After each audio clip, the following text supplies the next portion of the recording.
And we are officially live. So thanks everybody for joining. Today I am going to be talking about how agents don't fail because of tools, but really because they fail because of skipping like a control model. And I know that's going to be kind of a nebulous thing, but we'll get to that definition right off the bat. Um, uh, to introduce myself real quick, my name is Brian Haydin. I'm a solution architect at Concurrency. I've got a little QR code at the bottom if you want to follow me on LinkedIn. I try to post a couple times a week with some thoughts. I am a pro code at heart. My career was built developing software, enterprise software, in .NET and whatnot. And but I have been building agents lately in Copilot Studio.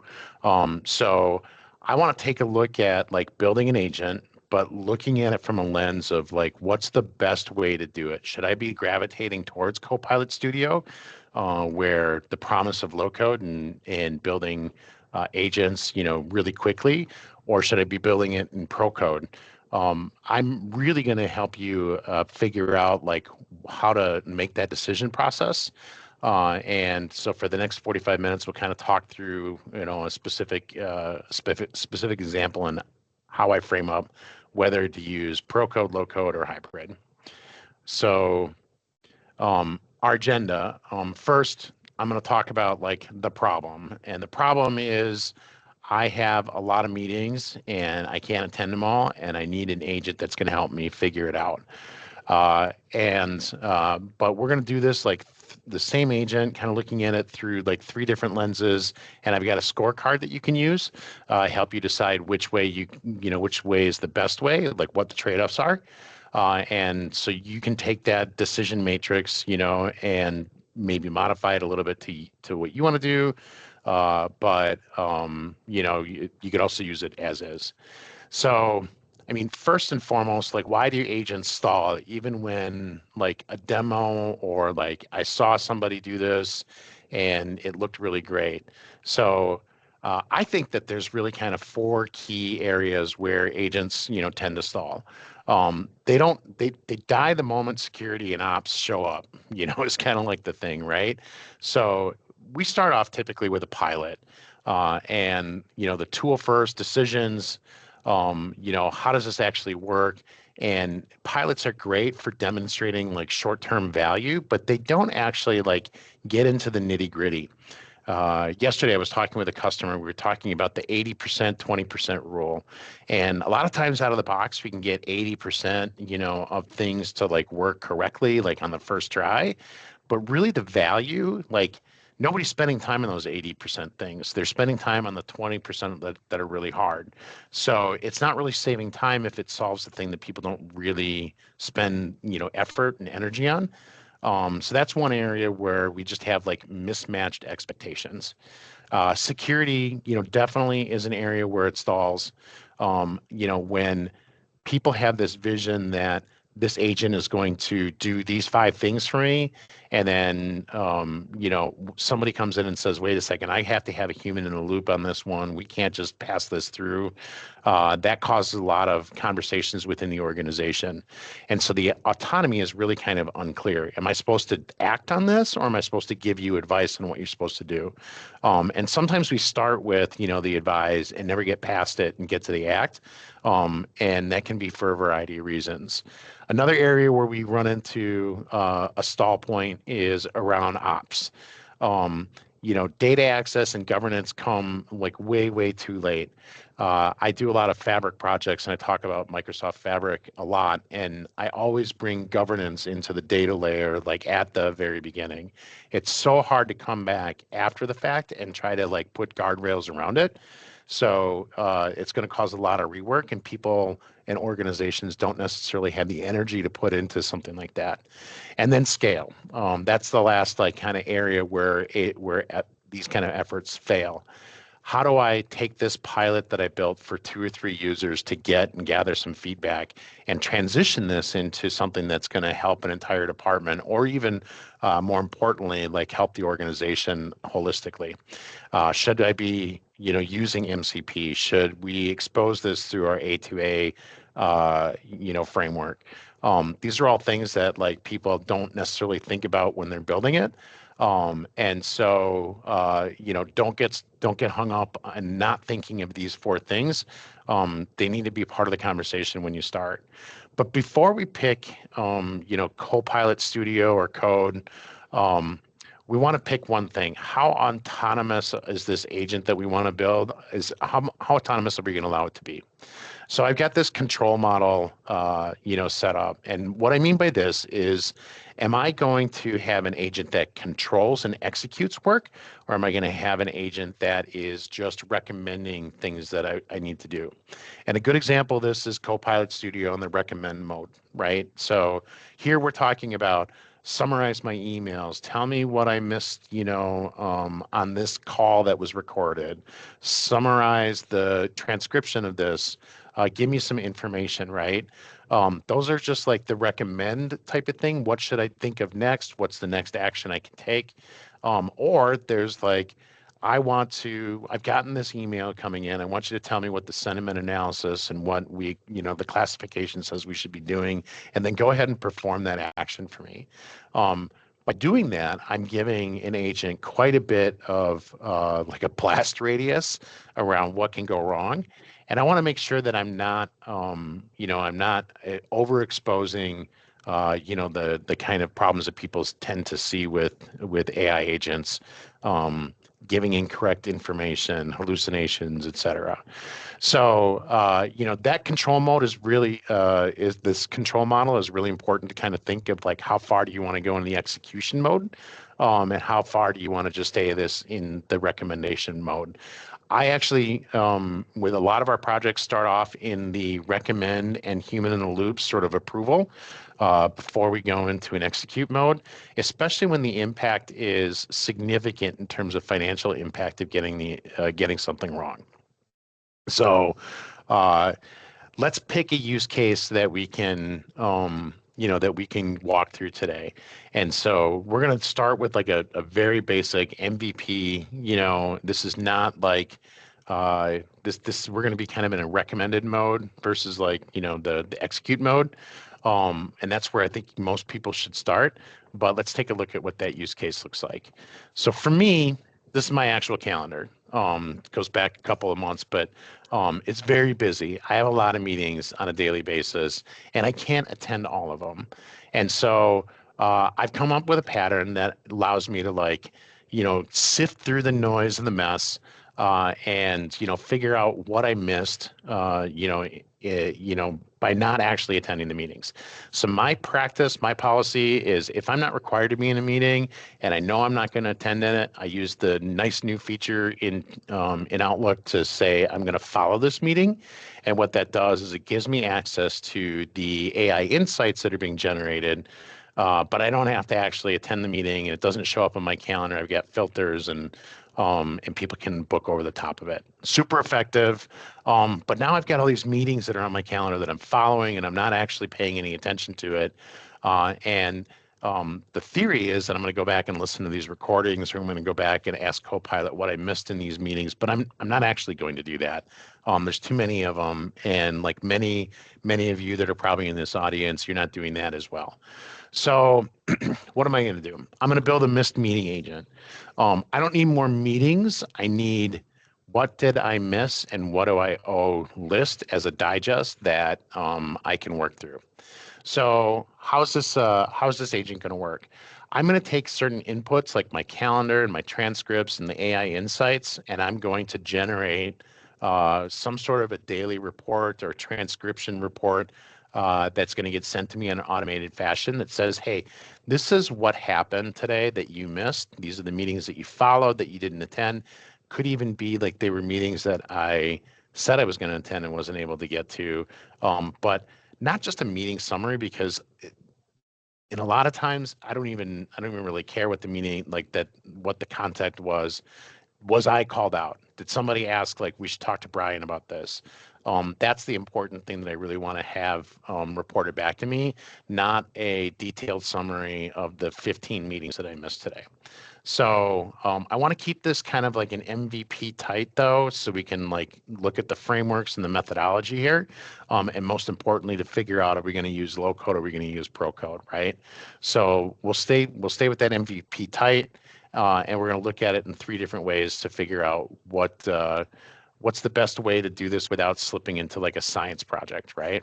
So useful, not perfect. Find the meetings that I missed. And I already kind of mentioned that there's 2 different sort of criteria I want to use on this one. So I would look at it as, was I not in the attendee list is the most important way to look at it. Pull the AI recaps when it's available. Do I have access to it? I should have access to the AI recaps if I was invited and followed the meeting. If I decline the meeting, I'm not going to have access to it. It shouldn't even show up in my list. And then extract mentions, get the action items. This is something that AI is actually pretty good at, is doing those kind of summaries and figuring it out. And then just once a day. I don't need noise. I don't need at the end of the meeting to send me a recap. That's not what I'm looking for. I'm looking at a digest that's at the end of the day, and only send it to me if there's something important. I don't know if anybody else has worked in site reliability or, just basically been support, in their career. But you wind up getting these emails on a daily basis. Nothing happened, nothing happened, nothing happened, something happened. Nothing happened, nothing happened. What happens is it just becomes signal noise and you don't actually pay attention to it. So I only want this email to come out to me when something actually happened. We're not going to do any fancy UI. We're not going to build any tasks out of it. We're just trying to get a digest, right? And just for me, let's stay away from the multi-tenant. We're not going to sell this thing to anybody. So that's MVP definition. What goes on in the agent, though? As I'm going to be building this, as an architect, I try to think to myself, all right, how do I get something like this to work? I've got all these different tools. I've got these different patterns. What are the things that are available to me? So we look at the sources first, like the knowledge sources. I'm going to be looking at my calendar. So what events, did I participate in? I'm going to be looking at any kind of email exchanges. Maybe somebody had replied all to the group after that. I might look at the meeting chats to figure out like what happened in the meeting chat. And then obviously I want to get access to the meeting insights. So those are my knowledge sources that I'm going to be using. In the center, I've got this AI layer. This is like the black box that we're going to figure out how to implement it. Knowledge sources don't really change, based on whether we're doing pro code or low code. This is just what we need in order to make our decisions. But that AI layer is what we're really going to spend time trying to figure it out. This is hopefully we're going to find some reusable patterns here, things that we can like lean into on a regular basis. And then the delivery, that's just what we need. I can do email, I can do Teams, doesn't really matter to me. But at the end of the day, it's that's not going to change how we do it. So how are we going to make a decision on what goes into that middle box? Like, how are we going to score, each one of these different approaches? So I mentioned on the low code, that's Copilot Studio. That is some sort of an agent builder type of thing, OpenClaw maybe, where it doesn't require me to actually write any code. More configuring how the agent needs to work. I might write a little bit of code, but usually pretty lightweight. Pro code would be like full .NET. I'm going to build this. Maybe it's Python, etc. And then hybrid is I'm going to figure out are there some low code things that I can use and some pro code things that I can use to deliver the most value in the right amount of time. So the 6 criteria that we're going to walk through, time to value. How long is this going to take me to build and get actual value? So these metrics are changing a little bit as we get into vibe coding, but let's ground on the fact that we know that low code is going to be quicker because we don't have to build deployment models. We just build it in a platform. Then we have governance and compliance. So what are some of the security guardrails and stuff that we need to put in place? Are there compliance aspects that we need to pay attention to? And does the tooling in low code or pro code support those kinds of initiatives? Can I extend this? How am I going to reuse this if I build this? In low code, sometimes it's not as easy for you to build it in a reusable fashion. Sure, you can probably put some MCP layers over the top of things, but a lot of times I want to like reuse this specific function. And if I do it custom inside of it low code, I may or may not have that ability to reuse it. What's the cost and the overhead? How many tokens am I going to burn? How do I actually figure out that? What if something changes? How do I track it? Does my team have the ability to actually do this workload?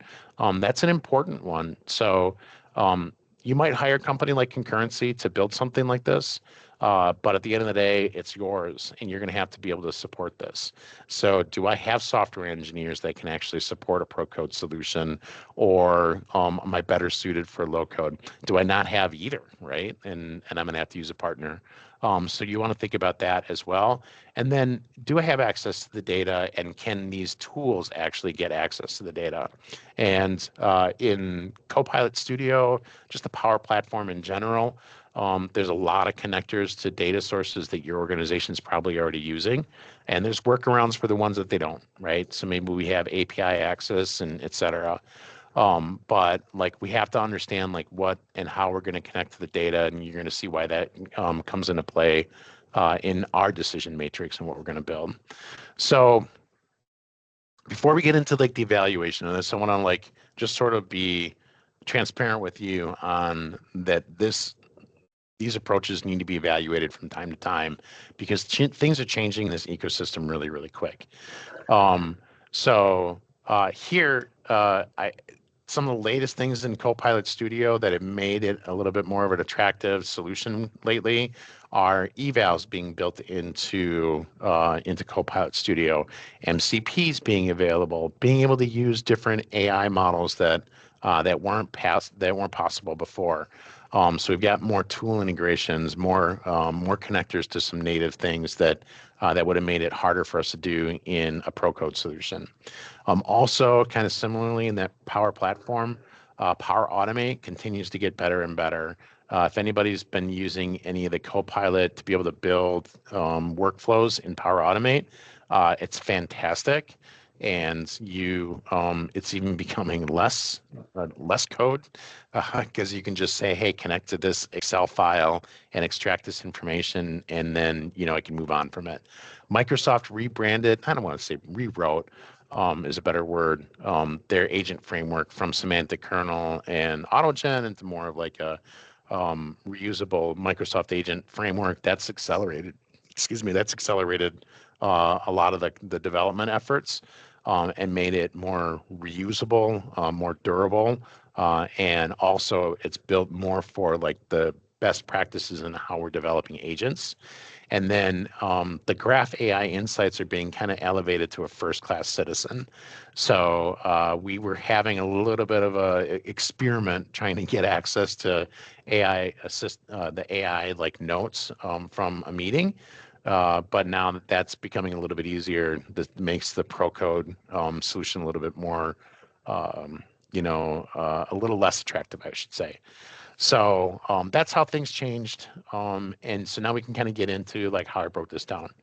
Let's look at like a low code. So low code is how you prove value before you prove your architecture. And sometimes that's good enough and you can leave it there. But like it's best for like getting the value demonstrated very, very quickly. And it's really, really good at these things like recommended mode, right? I just want the information. I want you to summarize some things for me. I don't need you to, go and perform a lot of actions. It can do that, but simple actions like sending an email, et cetera, are more like the best fit for it. So in Copilot Studio and using Power Automate, what we're going to do is set up some sort of a trigger. In our case, we talked about this agent being like a once a day thing. So we'll set it up on like a cron job or some sort of a timer. And, what if the first thing it's going to do is go out and get yesterday's meeting? get the whole list of yesterday's meeting. And then from there, we have to filter down to like the meetings that we care about. Because I don't want that digest of every meeting that I was a part of. I just want the ones that were important. And so this is an area where we kind of got a little bit tripped up building this. And so from a technical standpoint, I'm going to get into the weeds a little bit, but uh, in Copilot Studio and Power Automate, you can get a list of your calendar meetings pretty easily. It takes about 2 minutes to set up the workflow, and you're going to get that list. And then I want to figure out not just if I was, if I accepted the meeting or what the status was. That's actually fairly easy. I want to understand, was I actually in the meeting or not? And that becomes a little bit more problematic because the object inside of the calendar event that you need to have access to is the meeting attendees. And only the person that set up the meeting can actually see that. So I hit a blocker right away in terms of like, can I access this? And so I had to kind of pivot a little bit and figure out what I'm going to do to get around that. Fortunately, like the insights had a little bit more information that I could use. So after I get the meetings and I filter out the ones that I really don't care about, maybe the ones that I declined, maybe the ones that like I accepted, there could be some criteria to whittle that down. I can then fetch the insights. And in the AI insights, I can typically see who actually was there, who actually spoke. So that gave me a little bit more ability to kind of filter from there as well. Then I can do the AI work. Hey, here's a pile of data, pile of information. Can you create a digest to this? And prompt engineering allows me to kind of filter that out pretty easily. And then deliver that out, fire off an email with that summary. That part's also pretty easy in the low code, but it's kind of like that middle area where we ran into a little bit of a snag. And so, what were some of the reasons why? I talked about like the actual object. It's kind of painful to go through these JSON fields inside a Copilot Studio or a Power Automate inside of the flow. It's all JSON representation. It's got some brittleness. You got to really wiggle into it, and then you may or may not have access to it. Sometimes you have access to it, but not through a native connector. You're doing it through like an HTTP request, and that stuff is hard. And it's kind of diverging away from the low code. It's getting more into there's actually code in there. And so that graph, being able to traverse some of the JSON that's not well documented, was kind of an impediment. And it was kind of a place where I said, you know what, I'm going to back out of this right now. I'm not going to be able to meet the objective of this. It didn't really kind of meet the needs that I had. And so how did it score, based on this experience in the rubric? Our time to value, I could get the list of all my meetings. I could get the AI insights. I could create a summary, and I could do that and all that kind of work in a day. So I feel like the time to value was pretty good. Governance was a little bit flaky. That was harder for me to control. I didn't have access to the types of information that I needed, and I wasn't going to be able to overcome that. Definitely was not extensible. There was a lot of hard-coded things that I had to put in there to get access to some of the decision things that I was making for the filters. Cost ops, great. Skill alignment, we do a lot of software engineering here. That stuff was good. So that's kind of where this scored out. That data complexity was definitely 2 stars. Didn't feel like there were a lot of struggles in trying to figure out how to access some of the data. So to remove some of these blockers, let's take a look at ProCode and how and what this would look like. So the pattern's pretty much the same. We're going to fetch data, but we have a lot more ability to grab that data in a clean fashion. We are using native, .NET tools that connect to these data sources. Programmers love it. I get all the fine granularity. And then we can normalize those into clean data structures. We can actually pattern that to what we expect and grab the information that we need in a really, really efficient manner before we send it off to the reasoning engine. And then using the agent framework, running it through some AI and doing that processing is, pretty trivial. But we have to write a lot of code. And every one of these, if you've done software engineering, is a lot of step, a lot of testing, a lot of business logic, a lot of AI processing. How do I measure the results? I don't have these like built-in evals like I have in Copilot Studio. So I'm putting more effort and work into this, and I'm building these contracts so that they're really tight.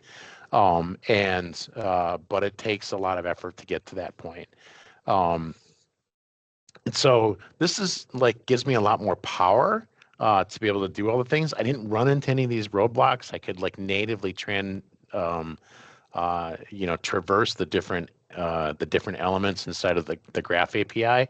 But I wasn't, but I was spending a lot of time doing it. This was several days of me tinkering around with the Graph API. The AI stuff was in kind of an experimental phase, and so it definitely took some time. So rather than getting it done in a day, it's more like, a long weekend, a couple of days, a couple of weeks, for some developers, time to value definitely shrinks down. Like it wasn't green, it wasn't green stars in that one. But I had a lot more control, right? And I could really fine tune this and understand what I was grabbing and when and who had access to it. So that governance was a lot better. I write good code, or at least Copilot writes good code. So, extensibility wasn't an issue. But now that I'm actually in charge of managing tokens and picking models and, how many times am I making requests? My costs are probably going to go up as I'm using AI Foundry rather than the simple math of a penny a request, that would be in Copilot Studio. Skills, you and the organization might not have the depth of development. So I think that for most organizations is going to be somewhat of an impediment in working with agents. But handling the data was not an issue. Like it's super easy to connect to an API, in pro code, more so than it is in like a low code environment. So, um, so kind of like the summary here is like it's really good for scale, but it's a lot of complexity and a lot of time that goes into it. So in the first case, we hit low code walls that we couldn't get through without breaking the wall down. On the pro code side, though, it was a lot heavier, and I'm going to be like perfectly honest with you. The kind of value that I would get out of something like this is not something that I want to spend weeks or months trying to develop something. Low code is like great because like I'm saving myself a couple minutes a day getting this digest, or maybe 15, 20 minutes a day, but I'm not saving a ton of time by getting this digest. So I don't want to spend like, an entire weekend trying to develop this. So what about hybrid? What are some of the things that I can use, hybrid for? So on the hybrid side, I can create pro code to go and gather the data from the knowledge sources that I was really struggling with, doing some of that filtering, right? And then on the low code, I can use like the orchestration and the UX. So I don't want to think about this more as like a hybrid being a compromise and like your functionality. I want to think of it more as it's a separation of concerns. What are the things that Copilot Studio is really, really good at?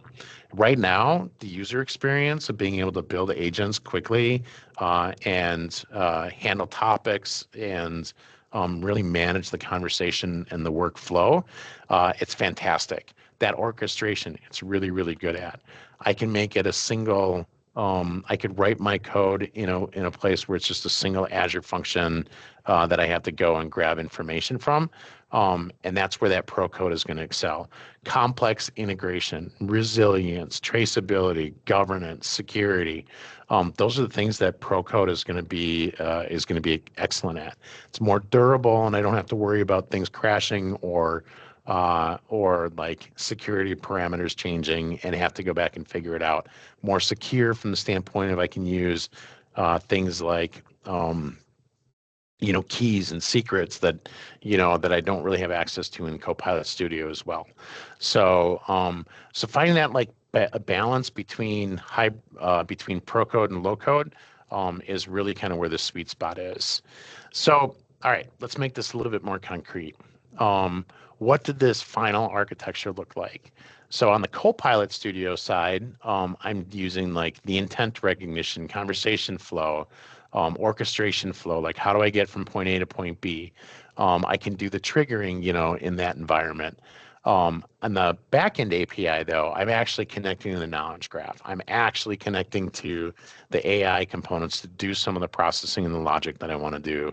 And then I can package that all up as a hybrid container. So Copilot Studio is kind of the face. The backend is really the brain. And the contract's really in like how I do that handshake between the two. So anybody have any questions about this, approach as well? Feel free to drop some stuff in the chat. I know that we're moving through this a little bit quick, but all this output now is being delivered back through like Copilot Studio and through the Teams ecosystem, whether that was through Power Automate and sending off an email, or I could, like I mentioned earlier, we could do a Teams, build this up in like a Teams bot that sends me a message on a daily basis. So now we looked at a little bit of the architecture, what belongs in each one of these components. So low code, conversations and prompts. I think those are really, really good places for the low code. Scheduling and delivery mechanisms. Absolutely. It's, single click. It's drag a thing on a screen, or even just using the Copilot inside a Power Platform to like schedule something.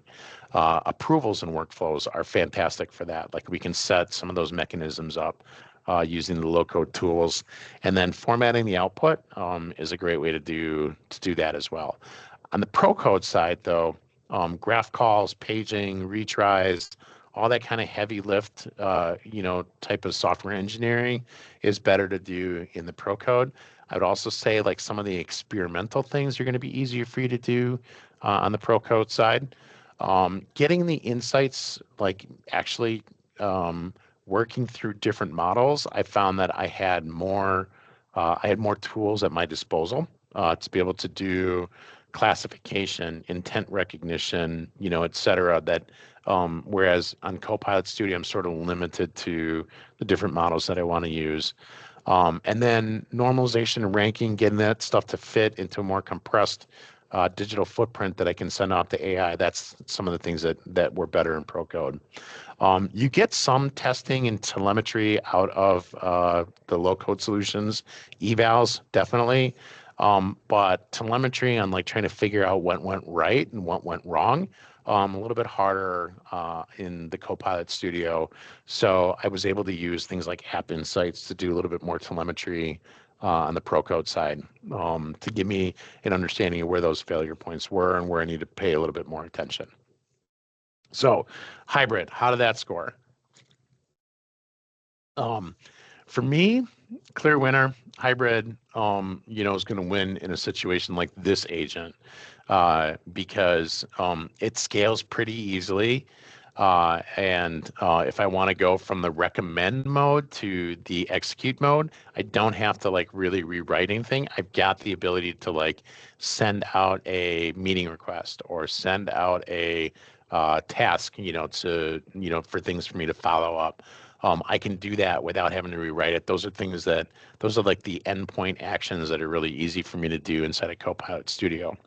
Time to value, it's, I'm writing a little bit of code in some like very siloed areas, but I'm not spending a lot of time writing code. I'm doing it for very purpose fit functions. So I felt like the time to value was pretty good. Governance, like blew it out of the water. I had control over everything that I needed to have control over. So I would say it's excellent in that governance and that extensibility, area, because you're getting kind of the best of both worlds. Cost, a little bit. Mileage is going to vary, I would say, for most people, but we can get some of the request costs, pushed off into a simpler model in Copilot Studio, but we did actually have like consumption costs in both environments. So I would say like that's the one where it like, sort of like didn't go one way or the other. And then the data and the complexity, obviously the pro code's able to handle that, very easily. So all this really meant that I was able to get, working prototype up, still within like a couple of days, but not within a couple of weeks, like a real like solid pro code solution would take you. So let's close the loop a little bit on this one. If that control model determines your build model, the moment that your agent acts, you need to start looking at going into a different class of systems. So on the recommend mode, we're doing minimal permissions, just has access to things that you have access to. The auditing, can be pretty simple because it's just giving you information. We don't have to track like where and what it did. And then we don't really have a lot of potential impacts downstream. Maybe I gave you some information, but the whole point of having a human in the loop is that somebody's looking at the information and saying, does this make sense? A lot of AI tools are going to give you the source documents, reference documents, so that you can understand where it came from, and you can, audit. You can kind of like make sure that it's not hallucinating. On the execution side, though, I would say like, the approvals and like human in the loop confirmation, like that is going to be in the execute. Like if you've got a human in the loop, in order to perform those actions, now you're transitioning into the execute mode. If you have really tight, limited scope on the actions that you want to manage, like you're going into the execute. And a lot of times that's what we're doing. We do agents where we're performing financial transactions, like those are least privileged, like we're being really careful about that. And then monitoring and having like a really good solid rollback plan, that's definitely in the execute in like that pro code phase. So if you are interested in taking a look at that decision framework that I had, um, you know, please reach out to us. I believe that Amy dropped uh, a form or a brief survey here in the chat. So would love to hear from you, like what you thought of the information that we shared today. And if you have any questions, drop those in the chat or reach out to me on LinkedIn. Happy to talk about any of these types of topics. Key takeaways for today. If you're going to, venture into the agent world, I would say start in the recommended mode. Try to prove that value fast. Like, what am I going to learn out of this idea that I can say, I need to go to pro code for this and low code for that. And then keep an open mind that you're probably going to land in that hybrid, area for most use cases. I just don't find that one falls, exclusively in low code or pro code on a regular basis. We're typically landing somewhere in the middle. And that being said, I will stick around for a minute for any questions. And thanks for joining today. Appreciate it.